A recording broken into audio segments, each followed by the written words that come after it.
Hello everybody, Zelfie here, and today I wanted to do a video covering the types of decks that I've been playing throughout the Scarlet and Violet block. Now, when I say like play, it's like I haven't done too much testing, just because, I thought I was going to go to regional, I wasn't, so I just haven't been like super invested into, getting like logistics down and stats and making sure that I'm playing against all the best states. So I'm just sort of like freely playing until Paldea Evolved comes out.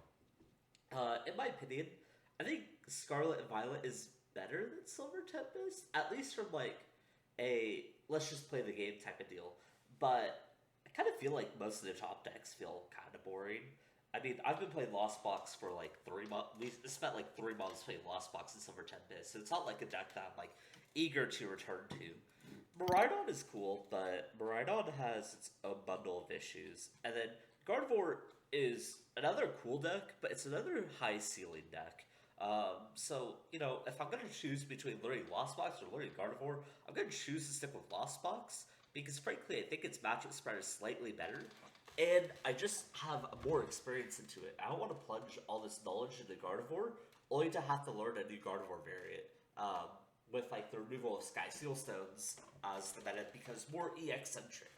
So, those are like my thoughts, right? And Lugia was like okay, but I sort of dropped Lugia after a while. It just like I don't know how to describe it, but these are like all the decks that I'm like really focused on until Paldea Evolved comes out, which is about like 2 weeks, yeah, like 2 weeks basically. So just looking at it, I'll just go over these one by one. So starting Palkia, I think Palkia is just like in this spot where like tempo's good. You just have a lot of great supporters available to you. So like 4 Rita, 2 Melody are really good. You got a backup Raihan. You just have a lot of tools to like pop off against different opponents. I think Palkia works better in a best of one format because you have so many tools that your opponent isn't going to be ready to play around. Like the Echoing Horde in here. I can't remember where I copied a list from, but I've changed it pretty drastically. For example, it had like Articuno in here before. It didn't have the Mew, or the Squelch, I think, or the Lumineon. But I'm really a fan of like Arena Cross Switchers. I think they're pretty excellent, especially when you got that Echoing Horde. So you can manipulate the prize race a lot. If you're considering that like your arguably worst matchup is what's his name, like Maridon, just on face value, um, when you're playing against Maridon, I feel like most of them just aren't good. I don't really trust Maridon players to pilot their decks correctly, so they're gonna end up breaking a lot, and you're gonna be able to squeeze games out like that. But if you're not facing a lot of Maridon, then your next worst matchup is probably Gardevoir because they could take 3 prizes off of the Palkia, which can suck. You don't really have a great way of coming back from there. Like the most you can do is like I don't know, like Star Portal onto something, Thornton into Drapion, and then they kill the Gardevoir deactive, which doesn't seem right. He'd mostly be like super reliant on like charging this guy up like super quickly, like turn one attach, conceal cards, turn two, discard more cards, start portal like a bunch of energy on, and just try to stop them from doing things. But I don't really play a canceling clone in here, so like there's always Manaphy. You can get rid of the Manaphy with the 3 Velocity, which I am kind of a fan of. It's just a good stadium bump that disrupts a lot of decks. So like against Lost, it's like, oh, I put away your Radiant Zard. Like, what do you do now, right? Things along that angle. I think the deck is fun. I enjoy playing it on ladder just because like it draws cards with like these guys, and I've gotten the deck to have enough consistency. It's why I'm not running like the cards like the Articuno in here or like the Pikabuku because I feel like they're just not that great. It's like I can't think of a situation where I really want to attack with Articuno. So I just want this list. It's pretty streamlined, but I'm enjoying it a lot. You can possibly cut like one of the switches and one of the escape ropes for like another card somewhere else.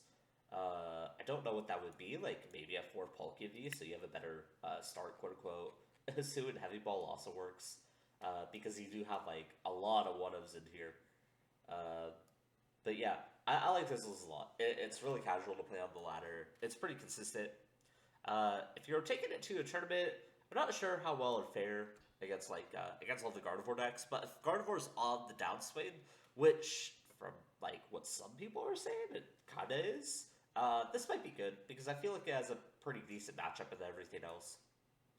Uh, we've got Zelfie Lost Box. Now, originally I was just playing a Forest Sealstone build and had like two Claras, took out a Beach Court for a Forest Sealstone. I was probably running another Forest Sealstone somewhere else, and then like we had a Dragonite in here. And basically, this deck is really catered towards my local scene because this is a deck that I'm playing in person, and in person, like almost everyone is on Gardevoir. So I just decided that. Oh, and the other people who are on Gardevoir are like decks like what's his name, Dialga. So like Dragonite's not very good against those types of decks, right? So my thought process was I'm gonna go back to Zomba Box because decks that we're getting super on and like the deck kind of fixes itself again. I can play it like how I used to basically without the scoop nets. But we're keeping the Lost Vacuums in that place. Ignore that. So, with that said, this isn't the best variant, but this is a variant that I cater towards my scene, which is very Gardevoir centric. I like Zavazito a lot because he's able to just do a lot of damage and he KOs like Zacian for free. Even if like what's it called? Even if they haven't charged up the Zacian yet, if Zacian took like a Gardevoir pain, which probably unlikely, or you just put like 20 damage with the Sableye on there, maybe 40 if you're trying to outplay Cresselia, then even a non-boost or Retaliate can pick up the KO because Zelfie is weak to it. I just dropped the Dragonite because I wasn't ever using Forest Sealstone, and there were situations where I wanted to use Sky Sealstone, but like it was so awkward to make work that I just ended up dropping it. Instead, we're running like 3 Beach Court, 2 Vacuum. You can even argue that maybe you take out a Rhyhorn for like a 3rd Vacuum, because the Rhyhorns essentially act as like that Forest Sealstone, just without the other things. I'm also not too worried about like spread decks. Like sometimes we have a Urshifu and Teleon pop up, but I don't know. I'm not gonna run 2 Manaphy for that. But I like the list a lot. It's pretty simple. Again, one of the things that you gotta keep in mind about Pokemon is that you can build your deck to do all these things, but the consistency is what matters most. So what I'll do is I'll take a list online, and it might be overdone, right? But I'll take a list online and I'll tune it until it starts doing it exactly what I want it to do. Even if it's not winning games, as long as it's doing what I need it to do, then we have an actual workable framework. But if we're playing a deck that has it's like Dragonite V and Delphox V or stuff like that, right? Or just these 4 Sealstones that don't do anything, the Sky Sealstones, I'm just gonna take them out because they're not functional pieces inside of my deck and how I want to play them. You only have to build your deck for as good as you want to take it. And for this deck, this is a locals deck. This is an in-paper, built-it-myself type of deck.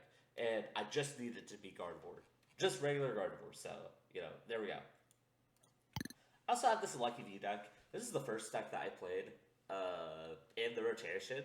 And I'm really satisfied with my build. This is like a week 1 build, and like nothing's changed with it. So we got like Triple Maridon in here. Just like good consistency mod. Usually need 2, some need 3 in case 1 is prized. We got double Raikou as well. Especially in the matchups where you need cheaper attackers, like Raikou's just got you. Fleet Footer is an okay ability. And then we have the Regilucky Vs. I think the Regilucky V is more of the all-star here. That's why I titled the deck Regilucky V instead. Or a Lucky V. Because Switching Bolt's really good. If you combine it with both a Cleansing Gloves and a Zapdos, you can go ahead and pivot into a Clef Key and lock out Comphase from being able to Flower Selecting. On top of that, there's so many matchups where you actually use Lightning Wall. You just build up a lot of damage, you can Lightning Wall them down. Or just get that chip, right? Like, just say you're facing like an Arceus or something, like you just Lightning Wall through that sometimes. All you need is one other Lucky VMAX, and then Zapdos are doing 140 each turn, and they're doing like 80, maybe 100 each turn. If they're doing 80, that's like even better because you just dodge the KO. I also really like Arven. Now, I think Arven's really, really good, but Arven's also extremely fucking good in the context that we still have Forest Sealstone. So, while Forest Sealstone is like out, I think Arven packages are so sick. Otherwise, we don't really have we're searching out for an item, which is cool. and then we're searching out for a tool. And tools don't usually do anything to progress the board state, right? They may help you like take KOs or help you gain advantage in situational aspects, right? Before Seal Stone is like a card that just sits there. It's like, hey, here's your get out of jail free card, or your opponent has to play a Lost Sweeper, or just something to get rid of it, right? So I think Arvin's like really sick in that context. I got like one boss, two Serena. Generally, I feel like the Gardevoir deck we could get past with. Like, we got like lightning walls that make do. You just sort of have to go fast, unfortunately. And this set can do it against Gardevoir, and I have pretty successfully, if my locals are anything to say about that. But it's not like a matchup that you are like looking forward to, right? It's like one of those situations like, do I really want to do this? I think you can. You just have to be really careful and be really fast. Typically with this deck, I like always choose to go second because you need to start swinging like immediately. And some decks, like for example Gardevoir, can sometimes have really crappy starts. So you do all that, and they can't play like a supporter into a VIP pass turn one or whatever is their like early game setup is. Well, here it's like I could put down Maridon off of like anything in here, with like the Arvid, with a bunch of tools, and swing with like a Raikou, or even like a Lucky V if I hit like Arvid, think around the Cleansing Gloves of the VIP pass, I have energy in my hand. And then against Osmox too, like, sure, they get the first turn 2 flower selecting, and they can pop off, but I think it's more likely they pop off if they hit Chlorus. Lost Box is another one. His X is like, hey, I don't mind going second, like, but, with this, I can take the first KO, and I can hopefully halt their progress with the Clef Key before they can play a Chorus, and try to slow them down that way. That's also why we have the judges in here. So, like, this list is, like, super, super tight. You could probably fit it in 4 for Lucky. I just don't remember where, if I'm being honest. You might be taking out... You don't take out energies. You can't afford that. Yeah, I don't remember. Maybe you can run, like, Tumorite on for Lucky. But the numbers feel pretty solid. Out of all of this, like, a Lucky's almost the try-hard deck, because you have to think a lot more about what you're doing and set yourself up for situations to win. Palkia is, like, super casual. I like running it on the ladder, just because it's consistent, it draws a lot of cards, and drawing cards with, like, Melody gives me absolute euphoria. Zombie Box is another deck that I've been playing at locals a lot. I also have this deck here. This is a deck I'm really interested in, and it's a little complicated, but it gets slightly better next set. So what it is that it's a Zoro control deck, sort of. It's hard to explain. So obviously we have the Phantom Transformation Zoroark. We also have like this small trade engine here, just to like draw through cards and get to like parts of our deck. And then we've got these strange array of Pokemon we're using. So obviously Slowbro is mandatory. We gotta run Slowbro. We also have a Pikamuku, because like you want to search out for the evolutions, and because we don't have Evo Incense anymore, we have to run Capturing Aroma. We definitely don't want to be running for Ultra Ball. I don't think we have the space for it. But Capturing Aroma is sometimes going to hit a basic, and we don't need another basic, so we can always grab that Pikamuku off of that instead. This is like our burst of damage, because I believe we play like 4 Serena, because we need to get to the bottom of our deck, yeah. We've also got 2 Spot Ups and EX, though I think we can bring this down to 1, because I've started to realize that this is a tech card. 2 Banette EX, this is our main attacker of the deck. We're mostly going for the item block here. And then we've also got 1 Mightyena, just to like mess up Mew. All the Mews are like basically Path to the Peak nowadays. They're not running Velocity anymore, so Mightyena can clean that up really easily. We've got this, which puts 3 damage on everything. This is supposed to combine with the Spot Ops, which is interesting, right? And then we also got Painful Spoon, so it's sort of like, in the early game, we use Banette to like slow them down with Everlasting Darkness and put damage out there. And we can use our Boss's Orders or our Serena to pull something up, like a Crobat or a Lumineon, and we just slowly pick away at them with the like Eerie Cry or the Everlasting Darkness, and we move that damage around with the Painful Spoons and not take a knockout. And you can set the damage in multiple ways. That like Eerie Cry is gonna like take multiple knockouts at once. And then like obviously with a huge Pokemon that we have a hard time KOing, that's where like Flare Parade comes in because it's a really cheap attacker that we can use. We have like a singular Rhyhorn to even power up that breaks it up here. The card I'm really looking for is I'll talk about some of the supports here. So we need Miriams because we're like almost entirely rely on the Zoroarks. Like if we're not using Zoroark, we're just evolving this and trading. We got the bosses up here. We got some draw power here. Avery just to fuck with the opponents. Like we need to slow them down.